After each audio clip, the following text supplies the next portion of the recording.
اللهم صل على سيدنا محمد طب القلوب ودوائها وعافية الأبدان وشفائها ونور الأبصار وضيائها وعلى آله وصحبه وسلم. மிகுந்த மதிப்பிற்கும் மரியாதைக்கும் உரிய பெரியோர்களே, சகோதரர்களே, அல்லாஹ்வின் நல்லடியார்களே, புனிதமான முஹர்ரம் மாதத்தில் அதனுடைய மத்தியில் ஜும்மா தொழுகையை நிறைவேற்றுவதற்காக நாம் எல்லோரும் குழுமி இருக்கக்கூடிய இந்த அரிய சந்தர்ப்பத்தில்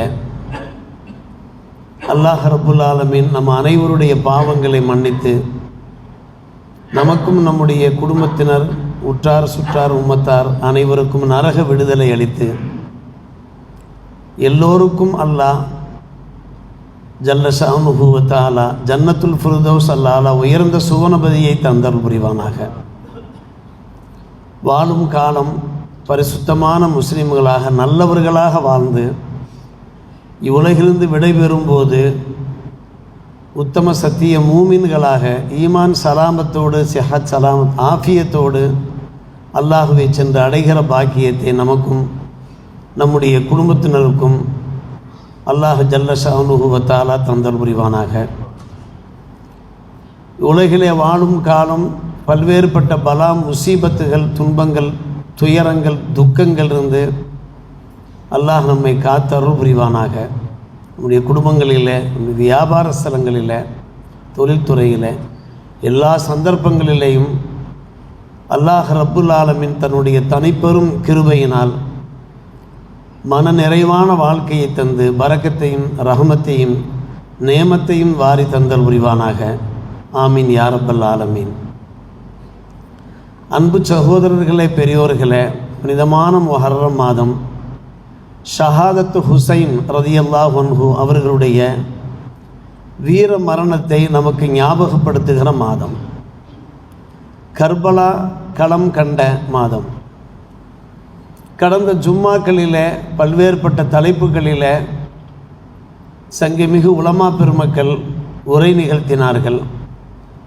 ஷஹாதத்து ஹுசைன் ரலியல்லாஹு அவர்களுடைய அந்த வீர மரணம் பற்றி பேசுகிற வாய்ப்பை அல்லாஹ் ரப்புல் ஆலமீன், அதை கேட்கிற வாய்ப்பை நமக்கு தந்திருக்கிறான்.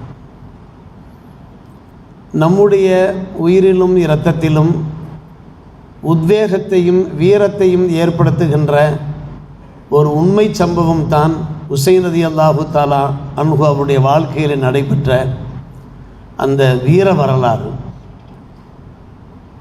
சரித்திர சாதனை படைத்திருக்கிறார்கள் இமாம் ஹுசைன் ரலியல்லாஹு தஆலா அன்ஹு அவர்கள்.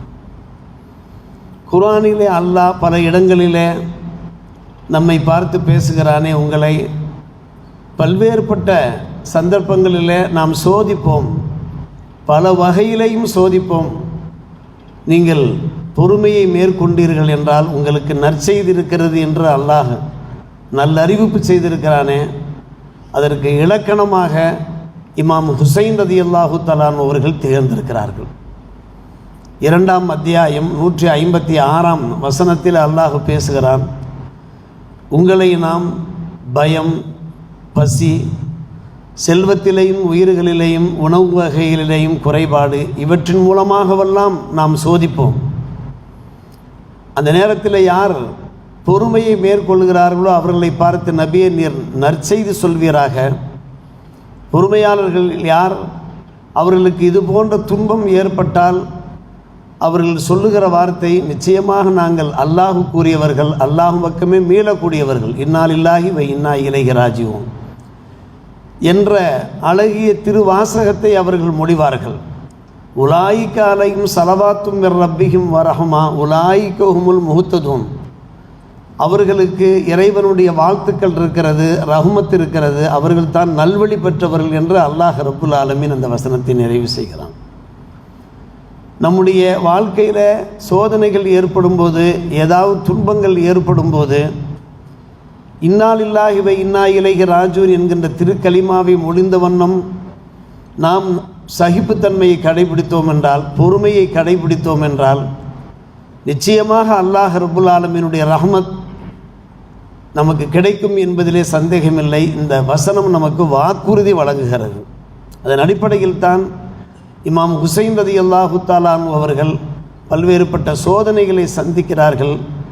இஸ்லாமிய ஜனநாயக குடியரசை அமைப்பதற்காக வேண்டி அவர்களுடைய அந்த வாழ்நாள் காலத்தில் ஹிஜ்ரி 60 சொச்சம் அந்த காலகட்டத்தில்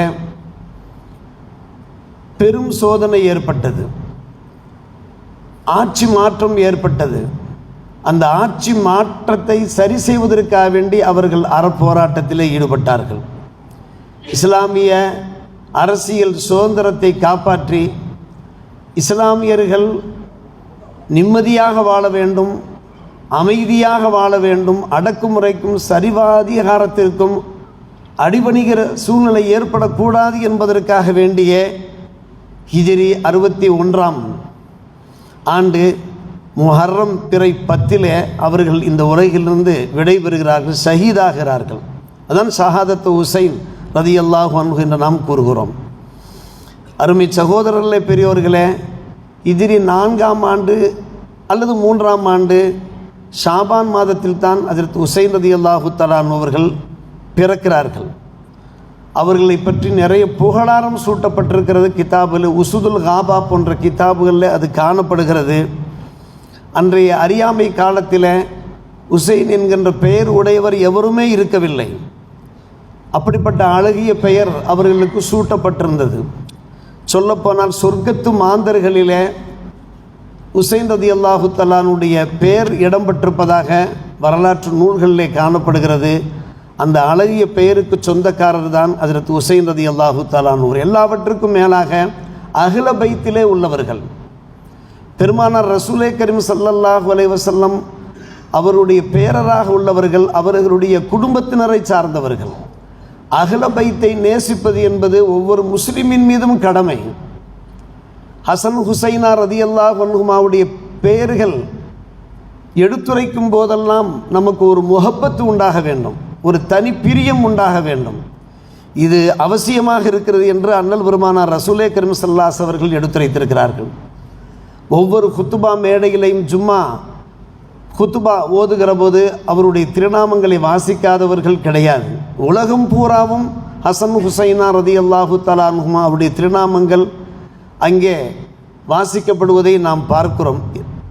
என்ன காரணம்? அவர்கள் சுவனத்து இளைஞர்கள், சையிதா ஷபாபி அஹ்லில் ஜன்னா, அஹ்ல் ஜன்னாவிலே இளைஞர்கள் தான் இருப்பார்கள். அவர்களுக்கெல்லாம் தலைவர்களாக இருக்கக்கூடியவர்கள் தான் ஹுசைனார் ரலியல்லாஹு தஆலா அன்ஹுமா. அதே போல் சுவன பெண்மணிகளுக்கு தலைவியாக இருக்கக்கூடியவர்கள் அன்னை ஃபாத்திமா ரலியல்லாஹு தஆலா அன்ஹா. அவர்கள் தலைவியாக இருக்கிறார்கள். அவருடைய மகன்கள் பெருமானார் ரசூலே கரீம் ஸல்லல்லாஹு அலைஹி வஸல்லம் பேரர்கள் அந்த ஷபாபுகளுடைய இளைஞர்களுடைய தலைவர்களாக இருக்கிறார்கள். இதையெல்லாம் நாம் ஹதீஸ் ஷரீஃபிலே பார்க்கிறோம். அருமை சகோதரர்களே, பெரியவர்களே, ஆம், ஹிலாஃபத் நடைபெற்று கொண்டிருக்கிறது. 4 குலஃபாக்கள் மிகவும் நீதமான ஆட்சி செய்து கொண்டிருக்கிறார்கள். பெருமானார் ரசூலே கரீம் ஸல்லல்லாஹு அலைஹி வஸல்லம் அவருடைய அந்த முன்னறிவிப்பு பிரகாரம் அவர்களுடைய அந்த காலத்திற்கு பின்னாலே குறிப்பிட்ட ஆண்டு காலம் அந்த ஹிலாஃபத் நடைபெற்று கொண்டிருக்கிறது. அதில் அபூபக்கர் சித்திக் ரலியல்லாஹு தஆலா அவர்கள் 2 ஆண்டுகள் கலீஃபாவாக இருக்கிறார்கள். ஹஜ்ரத் உமர் ரலியல்லாஹு தஆலா அவர்கள் 10 ஆண்டு காலம், ஹஜ்ரத் உஸ்மான் ரலியல்லாஹு தஆலா அவர்கள் 12 ஆண்டு காலம், அடுத்த சில ஆண்டுகள் 6 ஆண்டு காலம் ஹஜ்ரத் அலி இப்னு அபீ தாலிப் ரலியல்லாஹு தஆலா அவர்கள் ஹிலாஃபத் பொறுப்பேற்றிருந்த அந்த காலத்திற்கு பின்னால் அருமை சகோதரர்களே, பெரியவர்களே, முஆவியா ரலியல்லாஹு தஆலா அவர்கள் ஆட்சி கட்டிலே ஏறுகிறார்கள். அவர்கள் குறிப்பிட்ட காலம் ஆட்சியிலே இருக்கிறார்கள், அரசாங்கத்திலே பணிபுரிந்தவாறு இருக்கிறார்கள். ஆனால் ஹலீஃபாக்கள் என்று போற்றப்படக்கூடியவர்கள் அந்த 4 பேர். அதற்கு பின்னால் ஹலீஃபா உமர் இப்னு அப்துல் அசீஸ் ரலியல்லாஹு அன்ஹு அவர்கள் சொல்வார்கள், அவருடைய ஹிலாஃபத் உண்மையான ஹிலாஃபத்தாக இருந்தது. ஆனால் முஆவியா ரலியல்லாஹு தஆலா அவர்களை பற்றி சொல்கிற போது ஹலீஃபா முஆவியா என்று சொல்ல மாட்டார்கள், அமீர முஆவியா என்று சொல்வார்கள். அமீருல் மூமினின் என்று கூட கூற மாட்டார்கள், மூமின்களின் தலைவர் என்று கூட கூற மாட்டார்கள். அமீருல் மூமினின் என்று கூறப்படக்கூடியவர்கள் அந்த 4 குலஃபாக்கள் தான். அருமை சகோதரர்களே, பெரியவர்களே, முஆவியா ரலியல்லாஹு தஆலா அவர்கள் அந்த ஹிஜ்ரி அந்த 60ஆம் நூற்றாண்டு காலகட்டங்களில் அவர்கள் ஆட்சி பொறுப்பில் இருக்கிற போது அவர்கள் காலத்திலே மன்னராட்சியை அவர்கள் அறிமுகப்படுத்துகிறார்கள். பாரசீக நாட்டிலே ரோமாபுரியிலே எப்படி மன்னராட்சி நடைபெற்று கொண்டிருந்ததோ, குடும்ப ஆட்சி நடைபெற்று கொண்டிருந்ததோ, அதே போன்று தங்களுடைய அருமை புதல்வர் யசீத் அவர்களை தனக்கு பின்னால் அமீராக ஆக்க, கூஃபாவிலே அமீராக ஆக்க அவர்கள் பெரும் முயற்சி எடுத்து கொண்டிருந்த போது பலருடைய எதிர்ப்பு அதை பொருட்படுத்தாமல் பின்பு யசீத் ஆட்சிக்கு வருகிறார். அருமை சகோதரர்களே, பெரியோர்களே, அவர் ஆட்சி கட்டிலில் அமர்ந்ததற்கு பின்னாலே அமர்கின்ற அந்த சந்தர்ப்பத்தில் தமக்கு அனைவரும் பையத்து செய்து கொடுக்க வேண்டும் என்று வற்புறுத்தப்படுகிறார்கள். அதாவது அவரை அமீராக ஏற்க வேண்டும் என்று வற்புறுத்தப்படுகிறார்கள். ஆனால் கூஃபா மக்கள், அநேக மக்களுக்கு அதில் விருப்பமே கிடையாது. யசீதினுடைய அந்த குணநலன்களை பற்றி அம்மக்கள் அறிந்து வைத்திருக்கிறார்கள். எனவே அவர்கள் சிலர் பகிரங்கமாகவும் சிலர் மறைமுகமாகவும் எதிர்ப்பு காண்பித்து கொண்டிருக்கிறார்கள் யசீதினுடைய ஆட்சியை. அதில் அன்றைய காலகட்டத்தில் சத்திய சஹாபிகள் வாழ்ந்து கொண்டிருக்கிறார்கள். அப்துல்லா பின் ஜுபைர் மற்றும் இப்னு உமர் ரலியல்லாஹு அன்ஹுமா போன்ற சஹாபிகளெல்லாம் வாழ்ந்து கொண்டிருக்கிறார்கள். அவர்களும் வற்புறுத்தப்படுகிறார்கள் பையத்து செய்து கொடுக்கும்படி, அவர்களை அமீராக ஏற்றுக்கொள்ளும்படி. ஆனால் ஏற்கவில்லை. அருமை சகோதரர்களே, பெரியோர்களே, இமாம் ஹுசைன் ரலியல்லாஹு தஆலா அன்ஹு அவர்கள் உட்பட கடைசியாக அருமை சகோதரர்களே அப்துல்லா பின் ஜுபைர் ரலியல்லாஹு தஆலா அன்ஹு அவர்கள் முஆவியா ரலியல்லாஹு தஆலா இடத்தில் சில யோசனைகளை முன்வைக்கிறார்கள். அந்த யோசனைகள் அன்றைய காலகட்டத்துக்கு மட்டும் பொருத்தமானதல்ல, இன்றைய காலகட்டத்திற்கும் பொருத்தமான 3 வகையான யோசனைகளை முன்வைக்கிறார்கள். 3இல் ஒன்றை தாங்கள் தேர்வு செய்யுங்கள் என்று சொல்லுகிறார்கள். முதலாவது என்ன? பெருமானார் ரசூலே கரீம் ஸல்லல்லாஹு அலைஹி வஸல்லம் அவர்கள் உயிரோடு இருக்கிற காலம் இன்னார்தான் ஹலீஃபா என்று அவர்கள் உறுதியாக சொல்லவில்லை. அவர்களுக்கு பின்னால் வந்த மக்கள் தான் ஹஜ்ரத் அபூபக்கர் ரலியல்லாஹு தஆலா அன்ஹு அவர்களை ஹலீஃபாவாக தேர்வு செய்தார்கள். அதுபோன்று தாங்கள் செய்யலாம். தங்களுக்கு பின்னாலே மக்கள் ஒரு அமீரை ஏற்பாடு செய்யட்டும், இந்த யோசனை எடுத்துக்கொள்ளுங்கள். அல்லது என்ன, இது அபூபக்கர் சித்திக் ரலியல்லாஹு தஆலா அன்ஹு அவர்களுடைய பெருமானாருடைய நடைமுறையாக இருந்தது.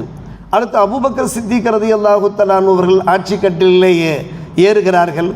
அபூபக்கர் சித்திக் ரலியல்லாஹு அன்ஹு அவர்கள் என்ன செய்தார்கள்? உமர் ரலியல்லாஹு தஆலா அன்ஹு அவர்களை ஹலீஃபாவாக நியமனம் செய்துவிட்டு வஃபாத்தாகிறார்கள்.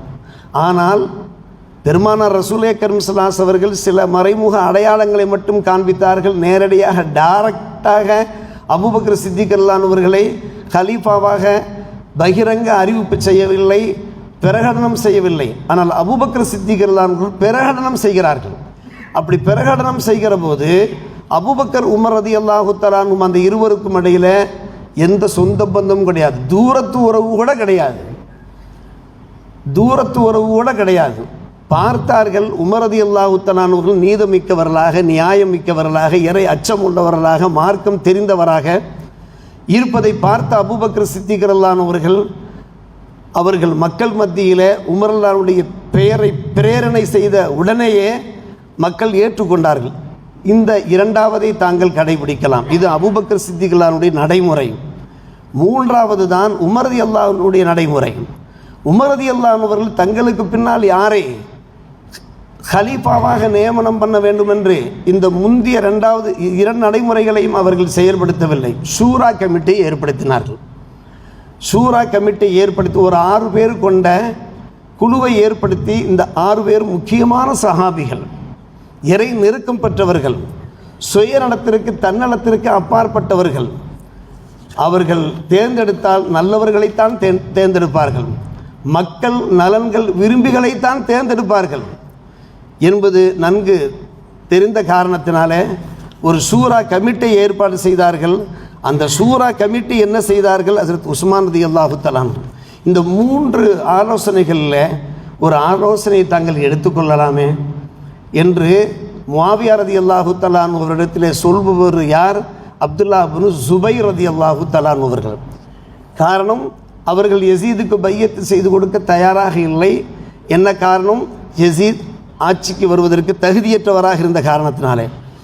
இதை தாண்டி தான் அருமை சகோதரர்களே பெரியோர்களே யசீத் நியமனம் செய்யப்படுகிறார்.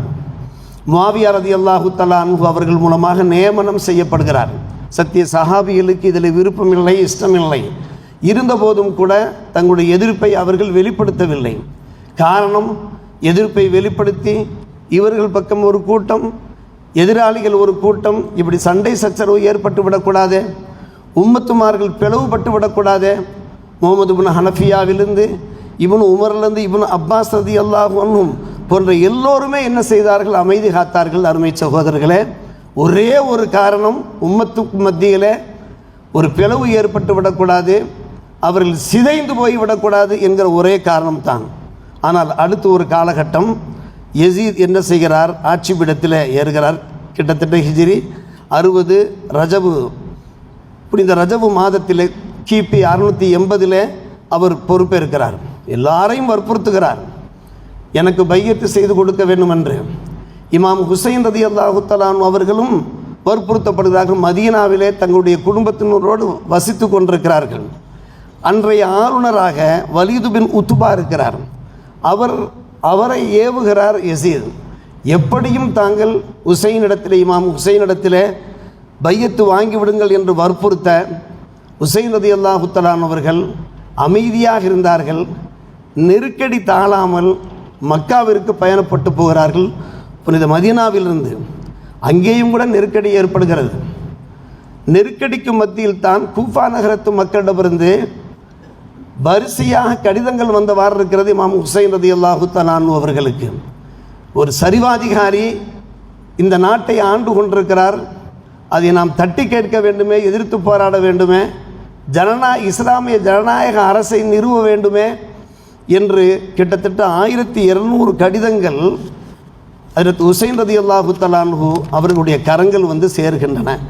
சரி, கூஃபா மக்கள் இந்த அளவுக்கு ஆதரவு காண்பிக்கிறார்கள், நாம் இஸ்லாமிய அரசை அங்கே நிறுவலாம்.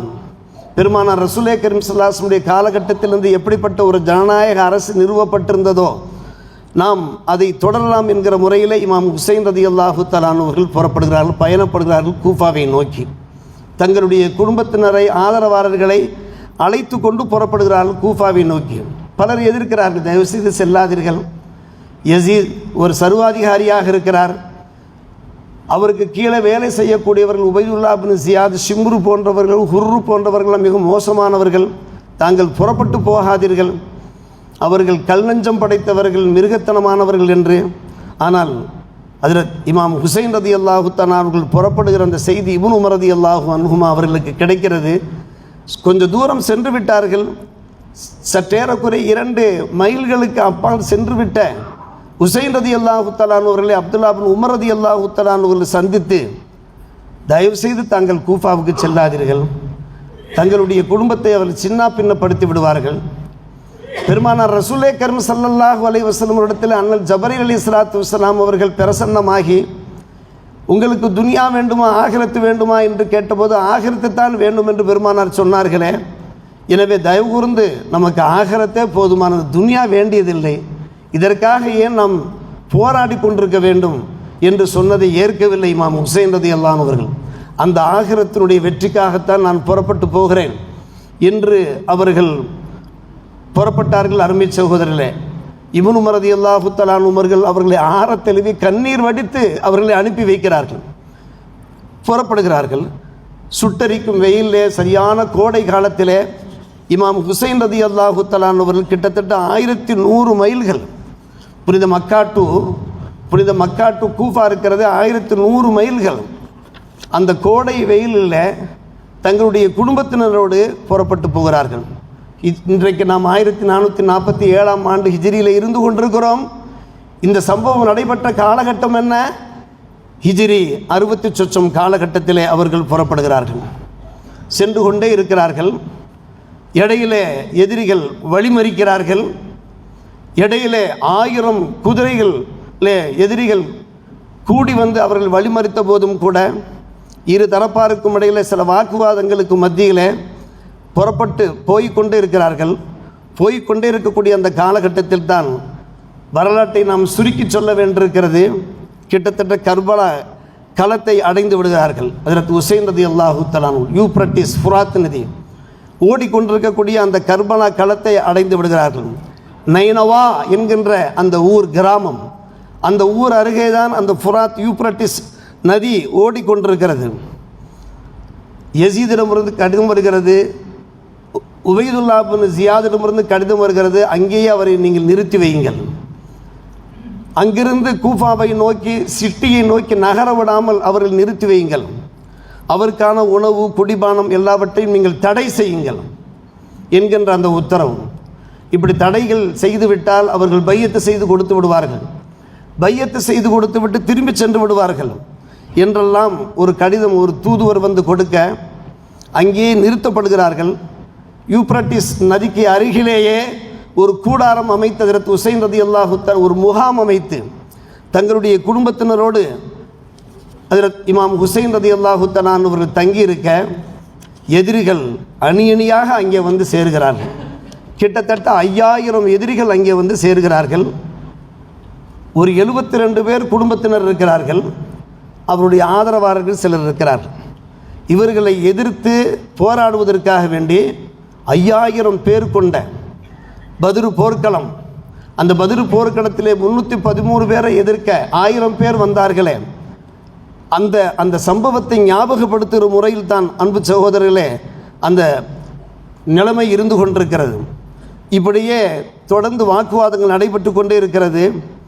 எதிரிகளுடைய தலைவர் உமர் இப்னு சாத் என்பவர் படைகளை ஒருங்கிணைத்து கொண்டிருக்கிறார். கடைசியாக அந்த முஹர்ரம் 10ஆம் நாளிலே ஹஜ்ரத் உசைன் ரலியல்லாஹு தஆலா அவர்கள் என்ன செய்கிறார்கள்? எல்லோரும் தொழுகிறார்கள், வணக்க வழிபாடுகளில் ஈடுபடுகிறார்கள், இறை பிரார்த்தனையில் ஈடுபடுகிறார்கள். அவர்கள் வந்திருக்கிற நோக்கம் இருக்கிறத சத்தியத்தை நிலைநாட்டுவது, சத்தியத்திற்கு உயிர் கொடுப்பது, உண்மையான அரசை நிறுவுவது. அந்நசீகத்து லில்லா வலி ரசூலில்லா வலி கிதாபிஹி வலி ஐம்மத்தில் முஸ்லிமீன் வலி ஆம்மத்திஹிம் என்றார்கள் பெருமானார் ரசூலே கரீம் ஸல்லல்லாஹு அலைஹி வஸல்லம். அல்லாஹுக்கு நலவை நாட வேண்டும், அல்லாஹுடைய திருத்தூதருக்கு நலவை நாட வேண்டும், அல்லாஹுடைய கிதாப் இறை மறைக்கு நாம் நலவை நாட வேண்டும், முஸ்லிம் தலைவர்களுக்கு ஹைரை நாட வேண்டும், முஸ்லிம் உம்மத்தாருக்கு ஆமத்துகளுக்கு பொதுமக்களுக்கு நலவை நாட வேண்டும் என்கின்ற அந்த உயர்ந்த நோக்கத்தோடு ஹஜ்ரத் உசைன் ரலியல்லாஹு தஆலா அவர்கள் இருக்கிறார்கள். அவர்கள் கூடாரத்திற்கு வெளியே வந்து பார்க்கிறார்கள், பெரும் படை. அந்த படைக்கு முன்னாலே அவர்கள் நிற்கிறார்கள். இமாம் ஹுசைன் ரலியல்லாஹு தஆலா அவர்கள் இருக்கிறார்கள். அங்கே போர் ஆரம்பிக்கிறது, கடுமையான போர் நடக்கிறது.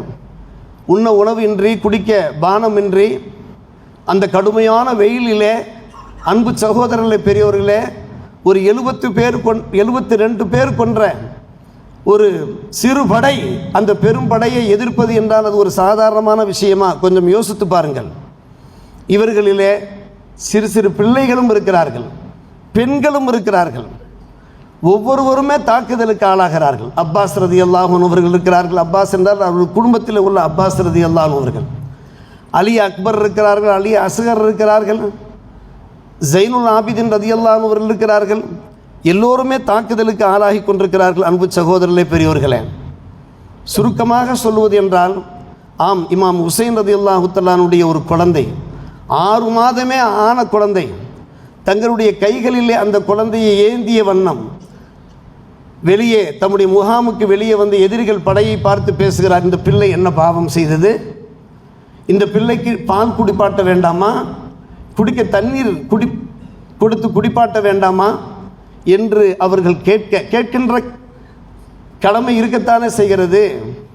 ஆனால் அன்பு சகோதரர்களை பெரியவர்களே, அந்த எதிரிகளுடைய அந்த கல் நெஞ்சத்தை பாருங்கள், நயவஞ்சகத்தை பாருங்கள்.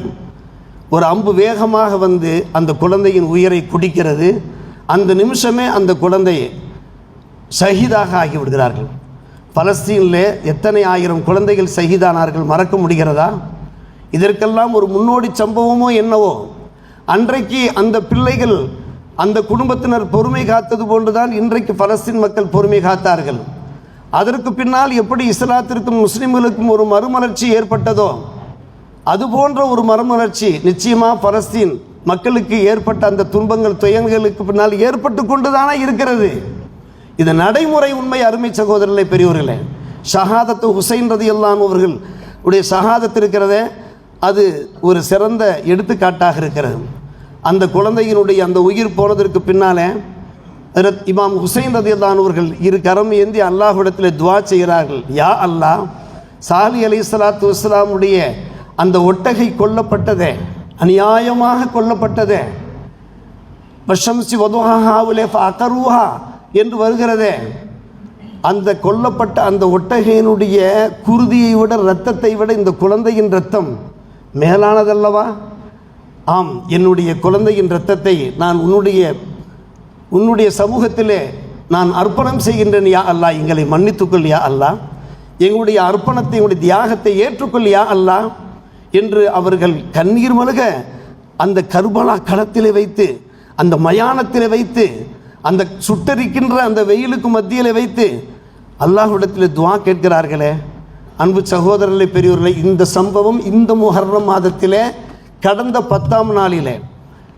10ஆம் நாளிலே ஞாயிற்றுக்கிழமையிலே, முஹர்ரம் 10 ஞாயிற்றுக்கிழமையிலே இந்த சம்பவம் ஹிஜ்ரி 60ஆம் ஆண்டிலே நடந்த இந்த சம்பவம் தான் இன்றைக்கு 1447ஆம் ஆண்டிலே நாம் கேட்டுக்கொண்டிருக்கிறோம். ஆம், எல்லோரும் கொல்லப்படுகிறார்கள், ஒரு சிலர் தான் பாக்கி இருக்கிறார்கள். இமாம் ஹுசைன். ஆனால் அன்பு சகோதரர்களை, இத்தனை பேருக்கும் மத்தியிலேயும் நாம் கவனிக்க வேண்டிய விஷயம் என்னவென்று கேட்டால், ஹுசைன் ரலியல்லாஹு தஆலாவுடைய படையை பார்த்து அந்த 5000 பேரும் அஞ்சுகிறார்கள், பயப்படுகிறார்கள், முன் வருவதற்கு யோசிக்கிறார்கள். அவருடைய தலைவன் ஷிம்ரு கர்ஜிக்கின்றான், சப்தமிடுகின்றான், பயப்படுகிறார்கள். இந்த பயத்துக்கு மத்தியிலே ஹுசைன் ரலியல்லாஹு தஆலா அன்ஹு அவர்களோடு இருந்த அந்த படையிலே சில பேர் மும்முரமாக சென்று பல பேரை வெட்டி வீழ்த்தினார்கள் என்று நாம் பார்க்கிறோம். எத்தனை பேர் வெட்டி வீழ்த்துவது? அவருடைய வீரத்தின் விலை என்ன? அதற்கு விலை நிர்ணயிக்க முடியுமா? அவருடைய தியாகத்தை நாம் மதிப்பிட முடியுமா? அதற்கு அளவுகோல் உண்டா? கொஞ்சம் யோசித்து பாருங்கள் அருமை சகோதரர்களே, பெரியவர்களே. ஆம், இமாம் ஹுசைன் ரலியல்லாஹு தஆலா அவர்கள் தனி மரமாக நிற்கிறார்கள், ஒற்றை நபராக நிற்கிறார்கள், பயப்படுகிறார்கள், அத்தனை பேரும் பயப்படுகிறார்கள். அவர்களுக்கு முன்னாலே அந்த நேரத்தில் ஒரு 1000 பேர் தான். ஷிம்ருடைய அந்த கர்ஜனையை கேட்டு, அந்த எதிரிகளுடைய அந்த கர்ஜனையை கேட்டு அதற்கு பின்னால் ஒட்டுமொத்தமாக சூழ்கிறார்கள். மொத்தமாக இமாம் ஹுசைன் ரலியல்லாஹு தஆலாவுடைய அவர்களை சுற்றி சூழ்கிறார்கள். நெஞ்சிலே அம்பு பாய்கிறது, முதுகிலே அம்பு பாய்கிறது, நிலை குலைகிறார்கள். இமாம் ஹுசைன் ரலியல்லாஹு தஆலா அவர்கள் அமர்கிறார்கள், பலகீனமாய் அமர்கிறார்கள். இரத்தம் ஆறாக பெருக்கெடுத்து ஓடுகிறது. காரணம், நரம்புகள் துண்டிக்கப்பட்டால் அதனுடைய நிலைமைகள் என்ன என்பதை கொஞ்சம் யோசித்து பாருங்கள் அன்பு சகோதரர்களே, பெரியவர்களே. இமாம் ஹுசைன் ரலியல்லாஹு தஆலா அவர்கள் ஷஹீதாக்கப்பட்ட அந்த காலகட்டம். ஷஹாதத்து ஹுசைன் மர்க யஸீதுகே இஸ்லாம் ஜிந்தா ஹோத்தா ஹை ஹர் கர்பலா கே பாத் என்ற அல்லாமா இக்பால் பாடுகிறாரே, அந்த பாடல், அந்த இரத்த வரிகளுக்கு சொந்தக்காரர்கள் தான் இமாம் ஹுசைன் ரலியல்லாஹு தஆலா அவர்கள். இப்படிப்பட்ட வீர பரம்பரையில் வந்தவர்கள் தான் இஸ்லாமிய உம்மத்தார்கள். அருமை சகோதரர்களே, பெரியோர்களே, இமாம் ஹுசைன் ரலியல்லாஹு தஆலா அவர்களுக்கு 3 ஆண் மக்கள், அலி அக்பர், அலி அஸ்கர், இருவரும் ஷஹீதாக்கப்பட்டு விட்டார்கள். கர்பலா போர்க்களத்தில் இருவரும் ஷஹீதாக்கப்பட்டார்கள். அலி இப்னு ஹுசைன் ரலியல்லாஹு அன்ஹு அவர்கள் தான் ஸைனுல் ஆபிதீன் என்று நாம் கூறுகிறோம். ஸைனுல் ஆபிதீன் ரலியல்லாஹு தஆலாவுடைய வம்சம் தான் இன்றைக்கு தலை தோங்கி இருக்கிறது. இமாம் ஹுசைன் ரலியல்லாஹு தஆலாவுடைய 3ஆம் மகன் அலி இப்னு ஹுசைன் ரலியல்லாஹு அவர்கள் ரலியல்லாஹு அன்ஹுமா, அவர்களுக்கு அடைமொழி பெயர், பட்டப்பெயர் ஸைனுல் ஆபிதீன் ரலியல்லாஹு தஆலா. அவருடைய வம்சம்தான் தலைத்திருக்கிறது. அந்த வம்சத்தின் வழியாக இன்றைக்கு மக்கள் இருந்து கொண்டிருக்கிறார்கள். அருமை சகோதரர்களே, பெரியவர்களே, இப்படிப்பட்ட ஷஹாதத்து ஹுசைன் இந்த மாதத்திலே நடைபெற்றிருக்கிறது என்றால் இது நமக்கு எதை போதிக்கிறது, நமக்கு எதை உணர்த்துகிறது? அல்லாஹ் இந்த இஸ்லாமிய சமுதாயத்தை ஒவ்வொரு காலகட்டத்திலையும் ஏதோ ஒரு வகையிலே சோதித்து கொண்டிருப்பான். அந்த சோதனைகளின் போது நாம் பொறுமை காப்பது அவசியம். அந்த பொறுமைக்கு நிச்சயமாக இந்த உலகத்திலையும் சுபசோபனம் உண்டு, மறு உலகிலையும் சுபசோபனம் உண்டு. அதில் சிந்தித்தும் சந்தேகமே கிடையாது. ஹுசைன் ரலியல்லாஹு அன்ஹு அவர்கள் அவருடைய குடும்பத்தினருக்கு அல்லாஹ் எந்த வீரத்தையும் தீரத்தையும் அந்த தியாக மனப்பான்மையும் தந்தானோ அது நமக்கும் கொஞ்சமேனும் இருக்க வேண்டும். அந்த ஈமான் இருக்க வேண்டும். அன்பு சகோதரர்களே, பெரியவர்களே, அதுதான் இன்றைக்கு முக்கியமாக இருக்கிறது. நம்முடைய ஈமான் மேலும் மேலும் மெருகேறிக்கொண்டே போக வேண்டும். ஈமானில் ஒரு ஜியாதத், ஒரு பலம் ஏற்பட்டு கொண்டே போக வேண்டும். அவர்கள் போராடியது எதற்காக? இஸ்லாமிய ஜனநாயக அரசை, ஹிலாஃபத்தை காப்பாற்றுவதற்காக. அவருடைய போராட்டம் நீர் ஊத்த நெருப்பாக இருக்க முடியாது. அது ஒரு பலகீனமான ஒரு போராட்டமாக இருக்க முடியாது. அதனுடைய அந்த விளைவுகள், அதனுடைய அந்த தொடர்ச்சி தான் இன்றைக்கும் இஸ்லாம் இன்றைக்கு பலமாக இருக்கிறது என்றால், இஸ்லாம் இன்றைக்கு வலிமையோடு இருக்கிறது என்றால், முஸ்லிம்கள் தாக்கப்பட்ட போதும் கூட முஸ்லிம்கள் பல்கி பெருகி கொண்டே போகிறார் என்றால் உலகம் புறாவும் எல்லாம் ஷஹாதத் ஹுசைனுடைய பின்னணி தான், அந்த சம்பவத்தின் பின்னணி தான், அந்த இரத்த வரலாற்றினுடைய பின்னணி தான். இதை நாம் நினைத்து பார்க்க வேண்டுமே. ஒரு காலம் மறக்க முடியாத அன்பு சகோதரர்களே, பெரியோர்களே, அவர்கள் வழியாக வந்தவர்கள் தானே, அவர்கள் முதுகிலே தோளிலே ஏறி வந்தவர்கள் தானே. என்றைக்கு நாம் அவர்களை மறக்க முடியும்? எனவே இன்றைக்கு நாம் உண்மை முஸ்லீம்களாக, சத்திய முஸ்லீம்களாக நாம் வாழ்வதற்கு அவர்களெல்லாம் ஒரு சிறந்த ஒரு உதாரண புருஷர்களாக இருக்கிற காரணத்தினாலே நாம் அவர்களுக்காக துவா செய்ய வேண்டும். எங்கள் ரட்சகா, நீங்கள் யா அல்லாஹ் அவர்களை புரிந்து கொள்வாயாக. ரதியல்லாஹு அன்ஹும் வரது அன்ஹும், அல்லாஹ் அவர்களை புரிந்து கொண்டான், அவர்கள் அல்லாஹ்வை புரிந்து கொண்டார்கள் என்கிற அந்த வசனத்துக்கு ஏற்ப, அதனால்தான் ஒவ்வொரு ஜும்மாவிலேயுமே குத்துபாவிலே நாம் அவர்களுக்காக துவா செய்தவாறு இருக்கிறோம். அல்லாஹ் அந்த துவாவை கபூல் செய்து புரிந்து கொள்வானாக. அவர்களையும் நம்மையும் ஜன்னத்துல் ஃபிர்தௌஸ் சுவனபதியிலே சங்கமிக்க செய்வானாக என்கிற நல் துவாவோடு நிறைவு செய்கிறோம். வாக்கு தாவான் அல்ஹம்துலில்லாஹி ரப்பில் ஆலமீன். அஸ்ஸலாம்.